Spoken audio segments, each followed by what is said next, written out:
Bismillahirrahmanirrahim. Assalamu alaikum. Welcome to Newsroom. I'm your host, Khalid. But today is the 19th of September 2023, and these are the stories that we'll be highlighting during the course of our show. We'll begin, ladies and gentlemen, with the tensions that exist between Canada and India following the killing of Hardeep Singh, who was a known Sikh leader in Canada. He was a Canadian citizen and he was killed on the Canadian soil.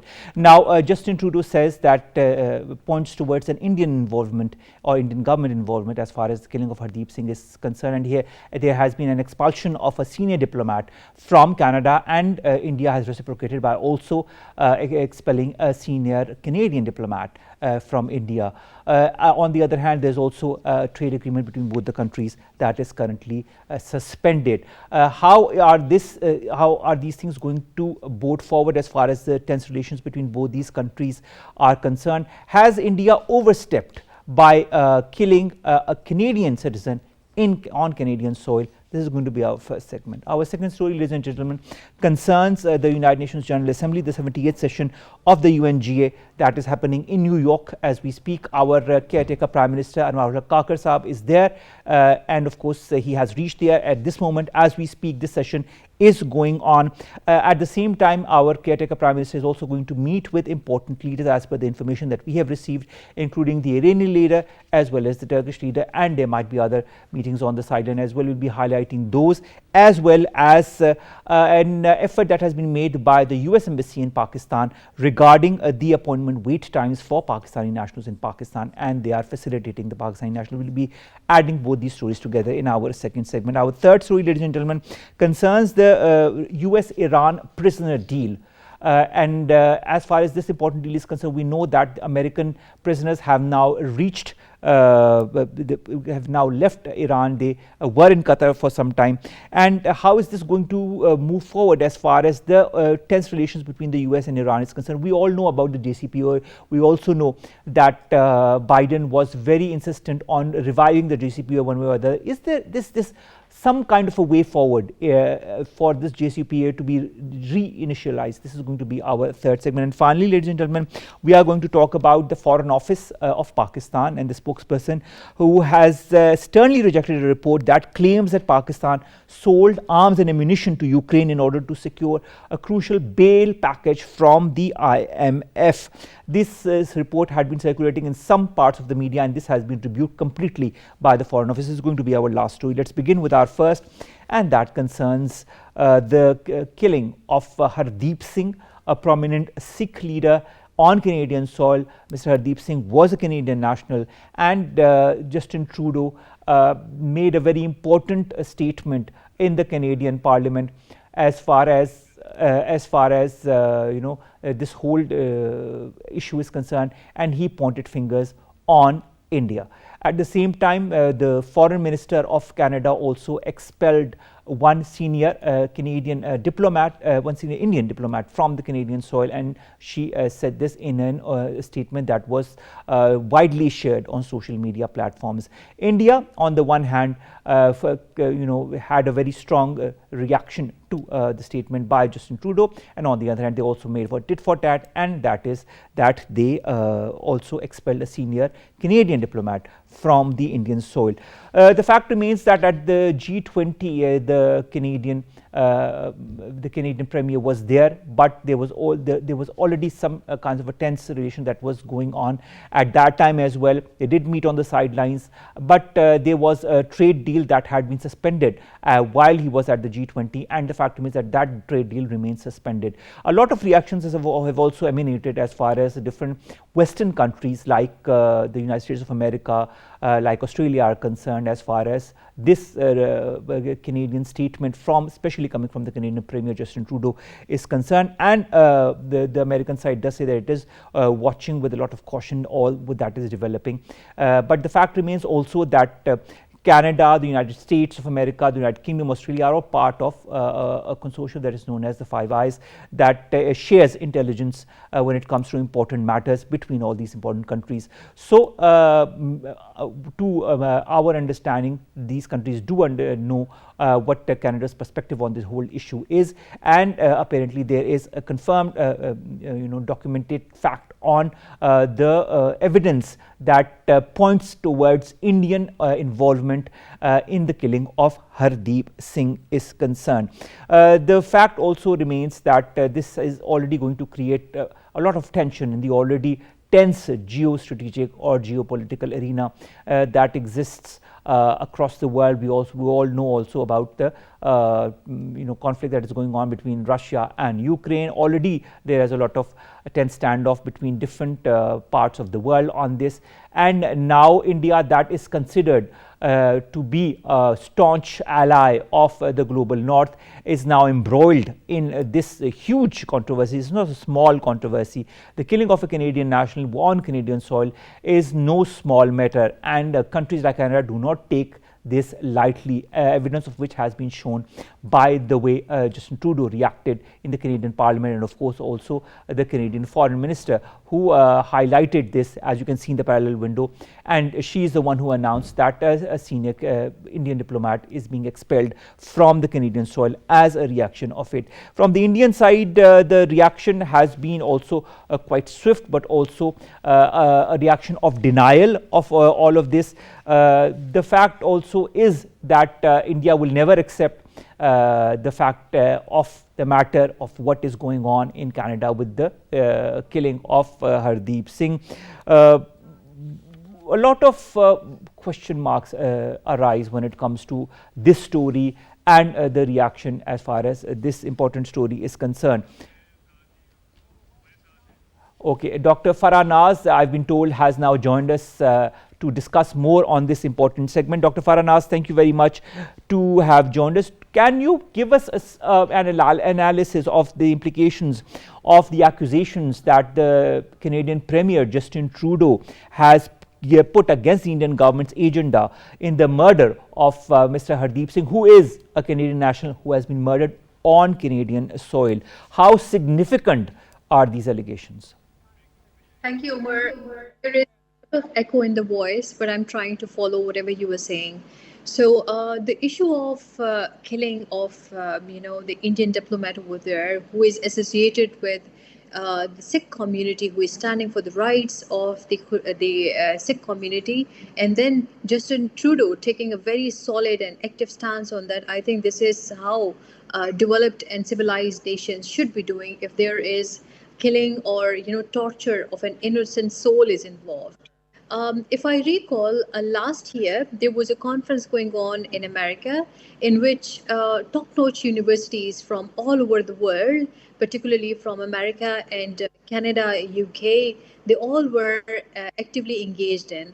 And in that conference, the participants were highlighting that India is actively engaging its diaspora with the help of its security agency RAW to manipulate the systems in these countries. So at that time, the Hindutva under Modi, they were trying their level best to stop the participants to participate in it, and they were not letting them to speak about what RAW is doing and how they are training them and utilizing them against not only the citizens of that country and particularly Muslims, but also they were creating problems for the nationals of these countries like American and Canadians and the Brits.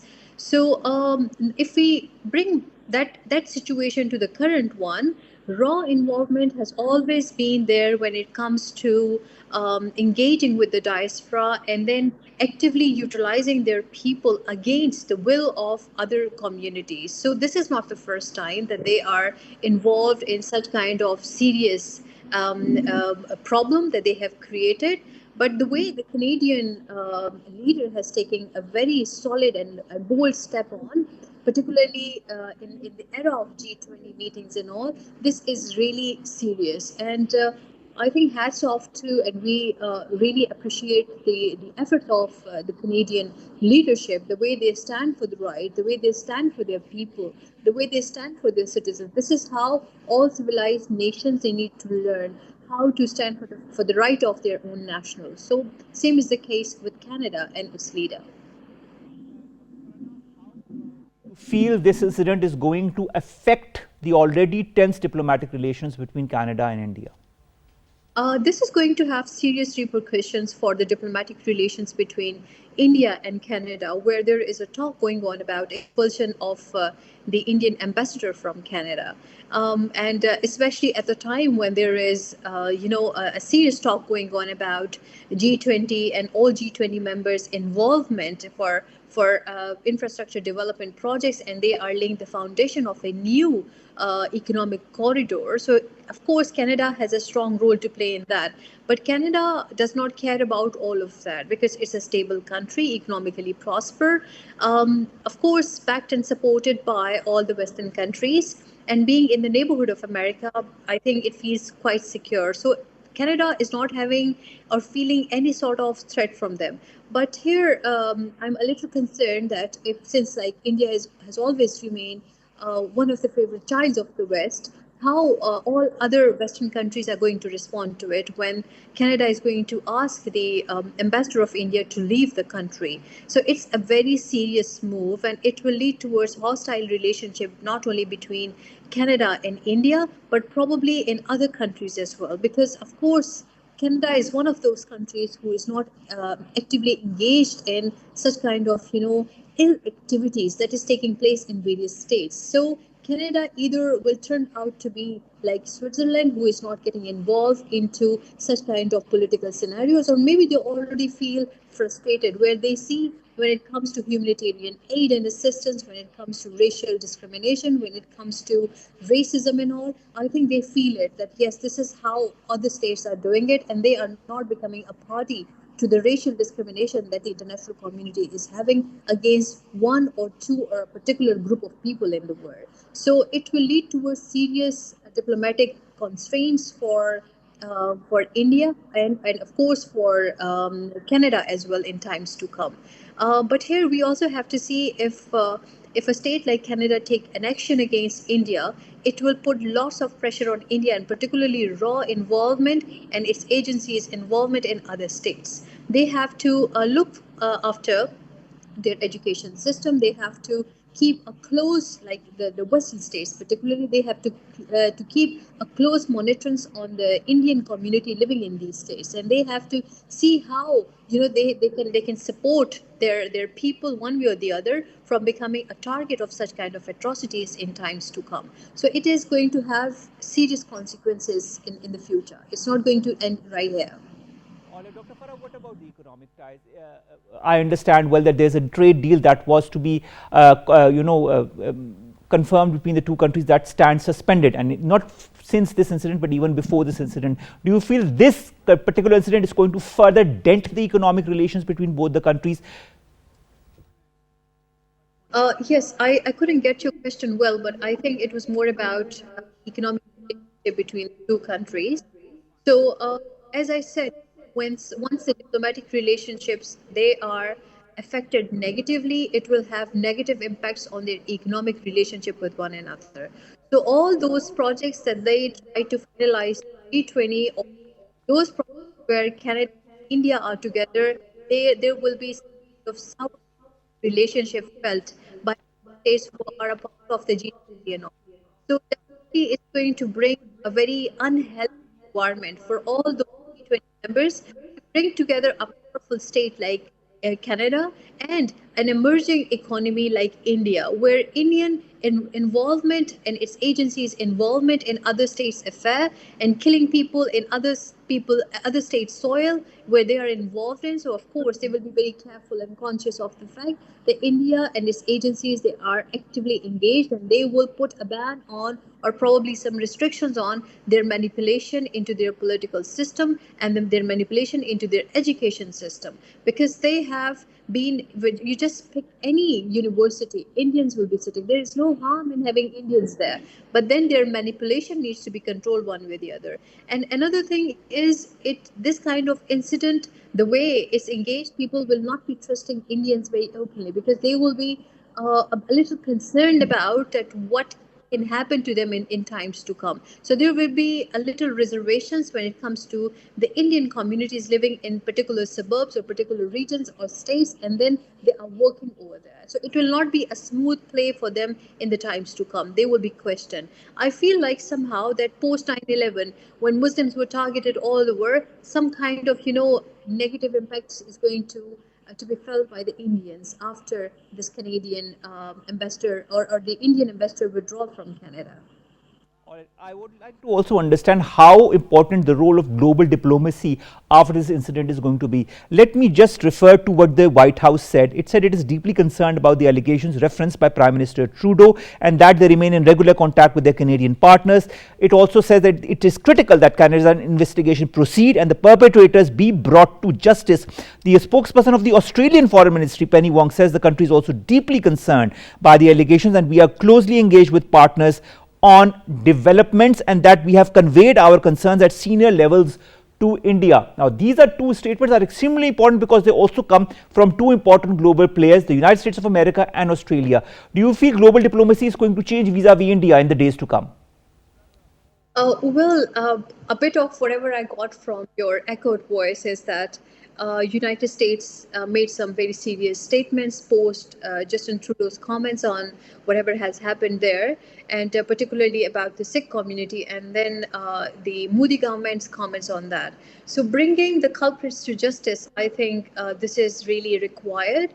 But as I always quote that United States, since like they are promoting India to be a superpower or a regional power over here, so like a superpower America in the world and India being a regional power here, so they will be supporting India one way or the other. So they will provide all those cushions, all those backing through which India can sail smoothly through it. And that's why they're talking about and discussing that the culprits needs to be bring to justice and all of that. What does that mean? Where Justin Trudeau, being the head of the state, is saying that our agencies have confirmed that Indian RAW and its agencies' involvement in this incident has been evident. This is clear enough. What other sort of agencies they want to get involved in? Looks like that Canadian government is really upset with whatever America, whatever India is doing in the world, and the way its agencies are getting involved into the affairs of other states. And another serious issue is I understand that Canada is a part of the Five Eyes, so its intelligence agency is actively engaged into the intelligentsia system. But will it allow other agencies to come and to interfere into their basic affairs? Where this head of the state is saying that there is an involvement of RAW in this particular case. So how someone else, if Pakistani agency says there is an involvement and another agency from another country says there is no involvement, how are they going to take it? It will challenge the status quo of Canada and its agencies and its position in the international system. I don't see that happening to Canada because Canada is a very powerful economy. Canada is a very stable state, and Canada never put allegations on any state.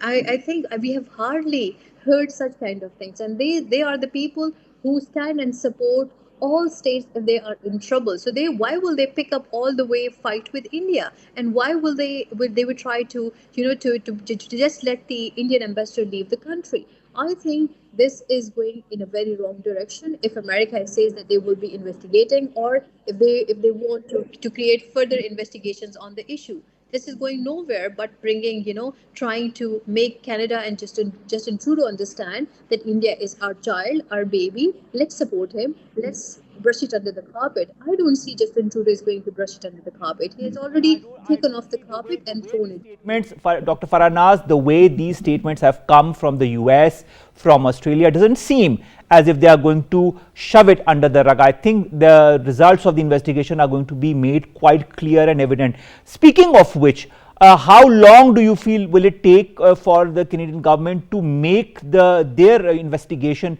into Mr. Hardeep Singh Nijjar's murder public? Do you feel these investigations will ever be made public? What's your take on that? I believe to support, since I said Canada is an independent sovereign state, and Canada is not a weaker or a developing economy. It's a very stable economy. And it will not take Canada longer to make, the reports public. It will not take them because they firmly believe in, after checking it up and doing thorough investigation, they have come up to a conclusion that there was raw involvement in this incident. So if they have at first place declared it that this is what our agency is talking about, and we have conducted immense investigation into this issue, and we have come to the conclusion, so this means they have all the evidences already in hand. They don't have to conduct further research or further investigation on the issue. Now what is going to happen is that it is sending us two messages. One, Canada stands for all the marginalized communities in the world. That's if in this particular incident is the Sikh community, and we have been hearing lots of stories where the Sikh community in all over the world, they were standing for the and all of that. So this means Canada stands for all those communities who are left by the world powerful countries at their own, or somewhat pressurized by the powerful communities in such a way that they can utilize them for their own nefarious activities. So in that, Canada stands very tall. They are very clear on what they're talking about. They are not just saying it that we think so or we assume. They are saying this is what the intelligentsia report talks about and present the facts. That's why we are claiming that there was raw or Indian agencies' involvement into killing of this person. So this is how it is. I don't see Canada will be sitting on the information for long. They will make it public as they feel like. All right, and Dr. Farah, I think they will make it public as and when they feel like, but their investigation is based on facts and figures. And we should always remember the fact that Canada has always supported all minorities, all ethnicities, all religions. This was one of the countries that stood up for Islamophobia, against Islamophobia as well, and we should never forget that. I think when Canada stands up and talks about the murder of a Canadian citizen in Canada, it is not without tangible facts and figures, and it will lead to consequences. I don't know in which direction, but let's see how the cookie crumbles, as we say. Thank you very much, Dr. Farah, to have joined us, to have talked to us, and of course to have highlighted the relations between India and Canada that have now been strained by this, and of course the global reactions to it as well. Dr. Farah talking to us about India-Canada tensions following the murder of Hardeep Singh Nijjar. Let's come to our second story, and thank you very much, Dr. Farah, to have joined us. Our second story concerns the United Nations General Assembly session. This year, our caretaker Prime Minister, Mr. Anwarul Kakar, has joined that session that has already begun. The US President, Mr. Biden, also addressed this August ceremony. So did Mr. Antonio Guterres. Our caretaker Prime Minister Anwarul Kakar Sahab has embarked on a 5-day visit of the US, and he is seated there in the General Assembly session in New York as we speak. He is also scheduled to hold meetings with global leaders, interact with the international media, and visit prominent US think tanks. He is accompanied by caretaker Foreign Minister Jalil Abbas Jilani. He is also going to have important engagements on the sideline of this important session of the United Nations General Assembly. He might be meeting with the Iranian leaders, he might be meeting with the Turkish leaders. He is also going to join nearly 150 world leaders in deliberations on key peace and security issues, as well as the global South's concerns over growing poverty, inflation, and debt burden. These are important topics that not only affect the developing world but also countries such as Pakistan. This year's theme of the United Nations General Assembly is restoring trust and reigniting global solidarity. This is a very important topic in this current day and age, when we see so many divisions within the global world, within the global community, within the different countries across the world. There are different conflicts that are spreading as we speak, whether it be Russia, Ukraine, whether it will be other conflicts if you want, but the fact also remains that there are a lot of issues when it concerns this very important theme of the United Nations General Assembly, then that is restoring trust and reigniting global security. Russia's war in Ukraine, as I highlighted, which is now into its second year, is also going to be a focus of this debate, with Ukrainian President Mr. Zelensky attending in person for the first time since the conflict began in February 22. Several top top leaders' meetings during the General Assembly will focus on priorities of developing countries in Africa, Latin America and Asia, climate, health, financing for development, and how to get the SDGs, a global to-do list that was created in 2015, can come on track. The caretaker Prime Minister, of course, as you can see in the window right here, is attending the 78th session of the United Nations General Assembly that is going on in New York as we speak. As I also told you, he will be attending the high-level meeting on global development initiative, will address participants of this meeting as well. He's also going to participate in a high-level summit on sustainable development goals and address the participants of this meeting. The SDGs are extremely important to all the member countries of the United Nations, including Pakistan. The Prime Minister, as I also told you, is expected to meet with Iranian President Sayyid Ibrahim Raisi and the Turkish President Recep Tayyip Erdogan. The caretaker Prime Minister is also going to attend a dinner that will be given by the US President Joe Biden in honor of all the world leaders. The United Nations General Assembly has been an important platform to discuss the thorny issues that exist between different countries, between different regions, and this is a platform where issues are highlighted, issues are talked about, issues are listened to by all the global leaders, and that is a very important forum where irrespective of whatever action is taken as a result of it, the fact also remains that through this forum, any country that is part of the United Nations, through its address to the members of the United Nations General Assembly, can highlight issues that are relevant to that country or are relevant to that region, and Pakistan is no stranger as far as that is concerned. Different issues have been highlighted, and of course different issues that Pakistan has highlighted in the past include the attitude of India in illegally occupied Jammu and Kashmir, issues such as poverty and other important issues that pertain to Pakistan and the global region, including the developing countries, are issues that Pakistan has consistently been highlighting over the years.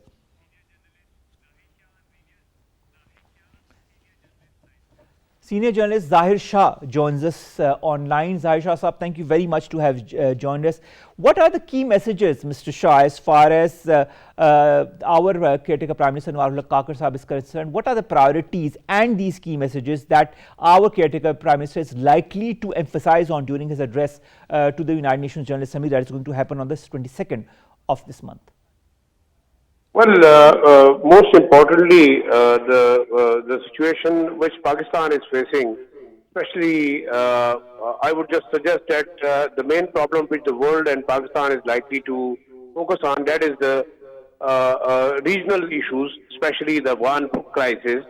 Apart from our own internal issues as well as the economic crisis which Pakistan is faced with, two important issues. One is about Afghanistan, and the second one about Indian influence in the region. These are two very important things which Pakistani Prime Minister should likely take up. And obviously, Kashmir is the main cause and main, you can say, a strong point which he must, propagate at the UN General Assembly.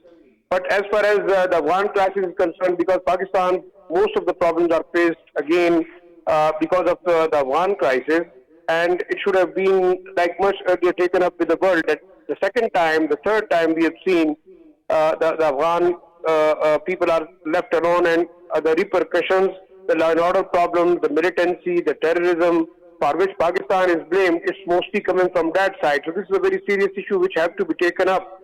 And the leftover dumps of weapons by the coalition troops. This is also seriously affecting Pakistan's economy. It is also hitting Pakistan's law and order, as well as creating other multiple issues which are linked to this one large crisis. So obviously this should be the priority. Again, the Kashmiris' right to self-determination and the present Indian influence, because India is trying to cripple Pakistan on multiple fronts. First is economic. Obviously, it is ganging up with the regional countries, trying to sideline Pakistan on the charges of terrorism. So this should have been the priority of a Pakistani Prime Minister, to take up the issue that Pakistan is a peaceful country. Pakistan is rather the victim of terrorism. As far as going for the war on terror, Pakistan has done a lot. So now it's again time the international community should, come forward, take care of the issues which Pakistan is faced with, and obviously Afghanistan is one of the key, one which is not being taken care of, and indirectly when it comes to, terrorism-related incidents, when it comes to the ATA, when it comes to Pakistan's economic coups, the smuggling, the dollar smuggling across the border, all these issues are hampering Pakistan as a state. And the different stakeholders which are using Afghan side, the recent infiltration in Pakistan, we cannot, discuss it in isolation, that how this organized attack was planned and executed inside Pakistan. If the international factors, even the Indian involvement is not there. Also the ISKP, which is a serious international issue, it is left alone. The TTP, which is again undermining Pakistan's security. So obviously if the world bodies or the international community is accusing Pakistan again for being a terrorist state, this is the right time that these things should have been should be taken up in the UN General Assembly, that Pakistan is the victim of terrorism. Rather, Pakistan has suffered a lot. So I would just believe that apart from other issues, this is a very serious issue which have to be taken up.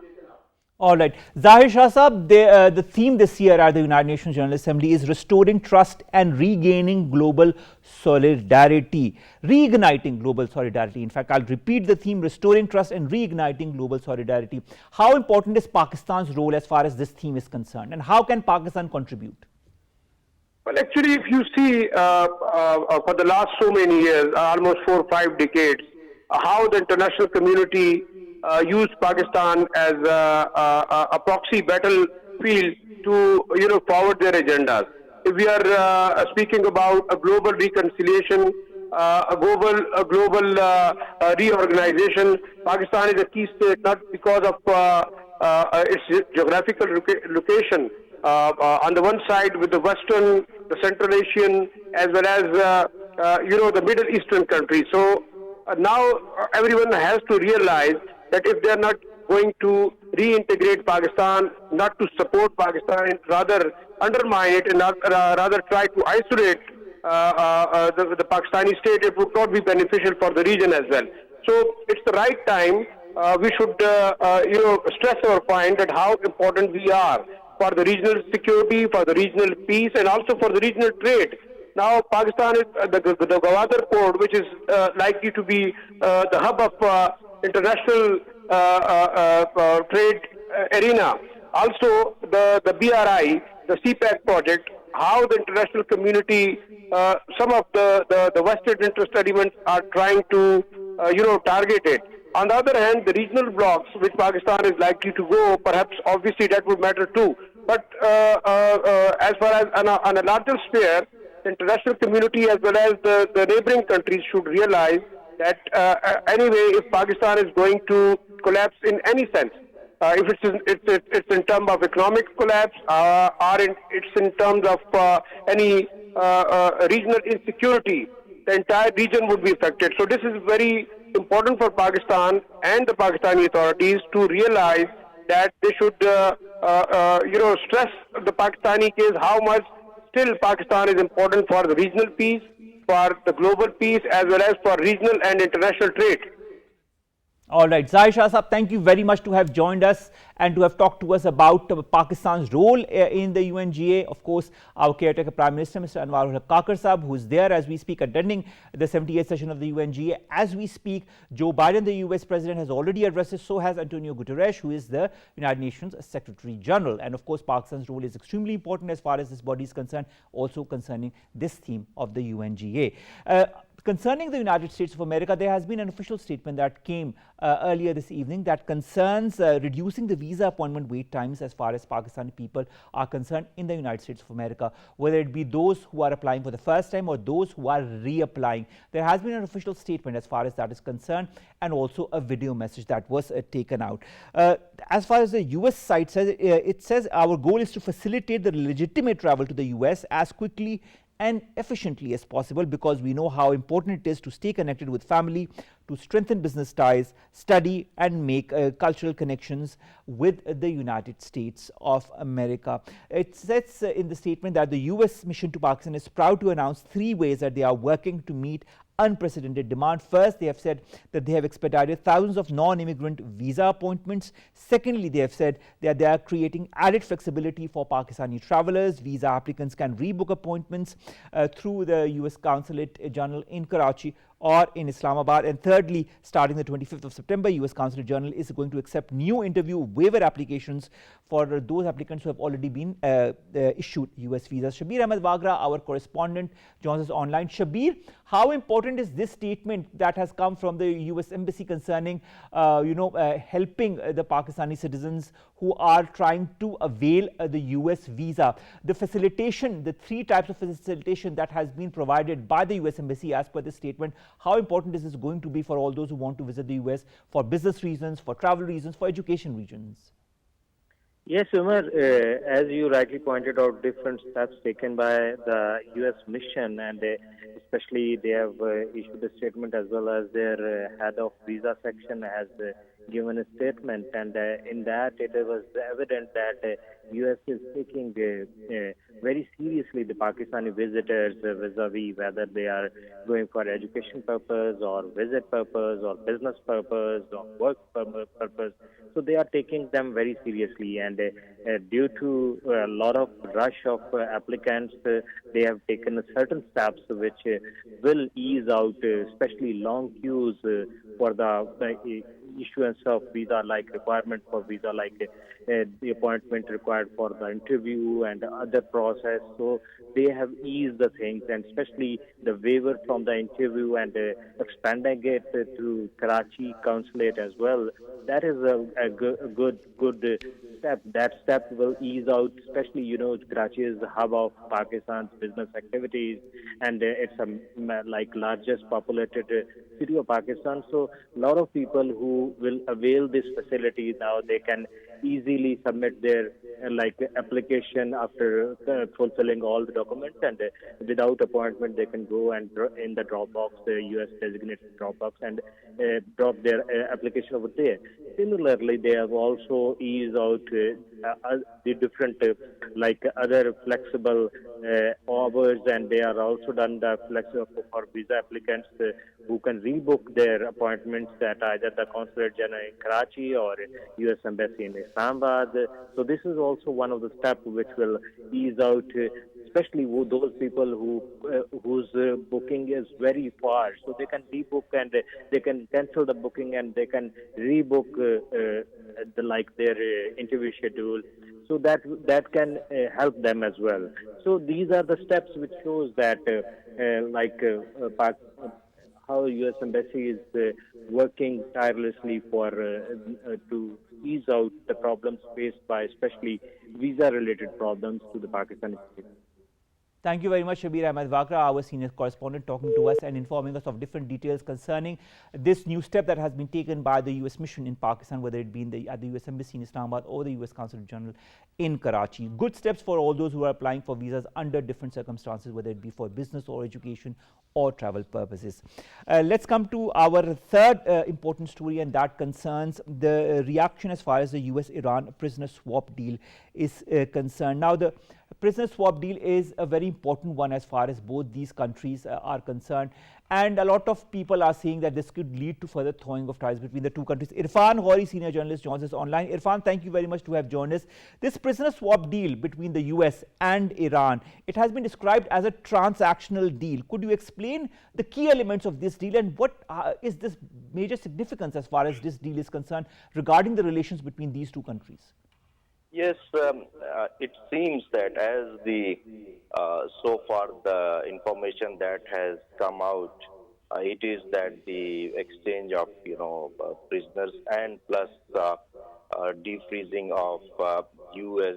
Iranian $6 billion that were held in by the South Koreans after 2018.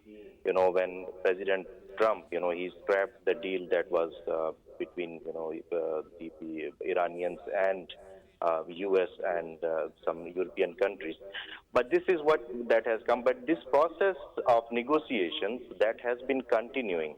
And it seems that it is the first step. And with this step, one thing is very clear, that the both sides, they want, number one, de-escalation of tension, okay? And the other thing is that there are chances that further, developments that take place, especially, Iran's demand that sanctions should be lifted, and of course the Western and US concerns about the nuclear program, Iran's nuclear program. So in the coming months, what we should expect is that there would be some progress. All right. Now, speaking of progress, how do you feel that this deal fits into the broader diplomatic landscape between the two countries? Are you optimistic, cautiously optimistic? What's your take on that? I think, since the US, they have been, sort of, they are not making it, because of the Republicans' pressure and their criticism, they are not coming out with very clear sort of stance. But this is for sure that the West, they feel an urgency that negotiations with the Iranians, they need to progress so that their concerns on the nuclear program, they can be addressed. Because since the 2018 step by then President Trump, Iran is, both sides now, because those limits that Iran had committed, those are no more there. And on Iranian side as well, their supreme leader, a few months back, he had indicated that Iran is willing to negotiate on its nuclear program, provided that its infrastructure remains intact. There is no harm to its infrastructure. And then, of course, they have pressure of sanctions that has been hurting the Iranian economy. All right. So let's see, because as far as the Iranian economy is concerned, there is an unfreezing of $6 billion US dollars in Iranian funds as a part of this deal. So, of course, this is going to be adding to Iran's money or Iran's exchequer, and that could help Iran's economy as well. Thank you very much, Irfan Ghauri Sahab, to have joined us, to have talked to us about this prisoner swap deal that has happened between Iran and the United States of America. And let's see what kind of long-term effects this is going to have. We remain optimistic. Let's come to our last story, and that concerns the Foreign Office of Pakistan that has rejected an arms deal, a so-called arms deal with Ukraine. Now, the Foreign Office on Monday rejected a report that claimed that Pakistan had sold arms and ammunition to Ukraine in order to secure a crucial bailout package from the IMF. We all remember this $3 billion bailout package that the IMF and Pakistan came to a deal with. But now a couple of days back, certain sectors were coming out with this report that this was done on certain preconditions, and one of those preconditions was this, which the Foreign Office of Pakistan has denied. The fact also is that it's the role of certain factions in Pakistan, with the help of certain regional powers, to destabilize or try to project Pakistan in a negative manner. And this was just part of those machinations. And it's good that the Foreign Office, through its spokesperson, denied it sternly and said there was nothing of that sort as far as this is concerned. Foreign Office spokesperson Mumtaz Zahra Baloch rejected this as baseless and fabricated. I think that puts the things right as far as this report that had been circulating on media is concerned. With that, we come to an end of today's newsroom. We'll see you inshallah with tomorrow with news story segments that contain and pertain to you, Pakistan and us Pakistanis. Till then, Allah.